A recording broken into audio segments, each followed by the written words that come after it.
I feel like we have the women's conundrum. Like, we do have power in what we do and the choices that we make every day, but we have yet not been able to fully leverage that power. One question I have is more so about this idea of social media, because there's a lot of women who talk about feminism, who talk about womanism, but don't necessarily know even what a blog is. So, the importance of being able to teach younger and older generations about how this social media works. Some people don't even know that it even exists or don't know what to call it. So how important is that, and how do we bring that into our spheres and outside of them as well? One thing that we didn't say that we talked about saying was that this is an online and offline opportunity, and that we can reach people online and then get to them offline. We can reach people offline and get to them online.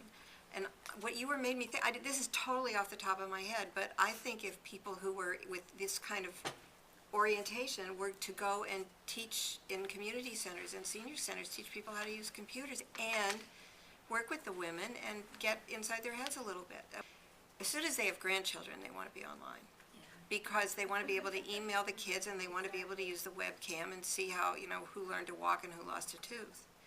Just everything from having a default avatar that's actually the shape of a woman rather than a man, on even every social network would be nice. So things like that, making the web just even the access to these things more conducive to the female approach, something I would hope eventually evolves as well. If we can get the women that we want to reach to be active on email and sooner or later, if they can, and try Twitter if they want, and just bring them in gradually, because what happens is once you start hearing people talking about these things, you get drawn to them. You don't need somebody to, I remember trying this with my mother, to sit her down and just teach her how to use a computer until she was ready, not so much. So you take them incrementally too. I think that's another thing. I'm going to challenge that perhaps there is a difference between building the feminist movement and building a communications network. Because I would argue that building the feminist movement, I don't want to say we're absolutists, but there are certain issues that go into defining what a feminist is. And yes, reproductive rights and reproductive justice is one of them. That if we soften that position for the good of reaching out, we may have more numbers, but we will turn around and not have a movement. We need to be clear and firm and strong on what issues make up feminism and reach out to sisters to welcome them to join us on those issues. So to me, Sarah Palin is not a feminist. Sarah Palin is a political user. There's a new group that has just gotten this building that clearly says in its mission it has no position on reproductive rights. That's not an organization that I would rush to coalesce with, because I think that down the road we would have conflicts. I'm here today not because of the bloggers, because I've seen I'm a computer literate, and I worked on computers before the PCs came out. I do consider myself a feminist, but I belong to two organizations that help sponsor this conference, the American Association of University Women and the National Council of Negro Women. And I would say in those two organizations, I think there are women who do not consider themselves feminists, but are very interested in women getting equal pay, and some of them are pro-life, and so I'm sure, and some are pro-choice. And the divide I'm concerned about in a general way, because as you know, the start of the movement, there were a lot fewer African American women feeling that they were going to get anything out of the movement, and that it was really a movement that was not including them to any great extent. There was Sojourner Truth saying some things, and and whatever. But even today, I don't think a lot of people want to be labeled. Women who want to pass something along. We have our stories. We have lots of, I'm 69, I'll be 70 this year.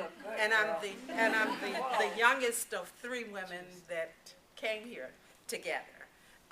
But we want to pass along these stories and the wisdom and but we don't necessarily want to sit in front of the computer and blog. You know, so that's not a style that we're ready to create at this point. I'm from New Moon Girl Media, and we work with girls 8 to 12 years old. They are feminists.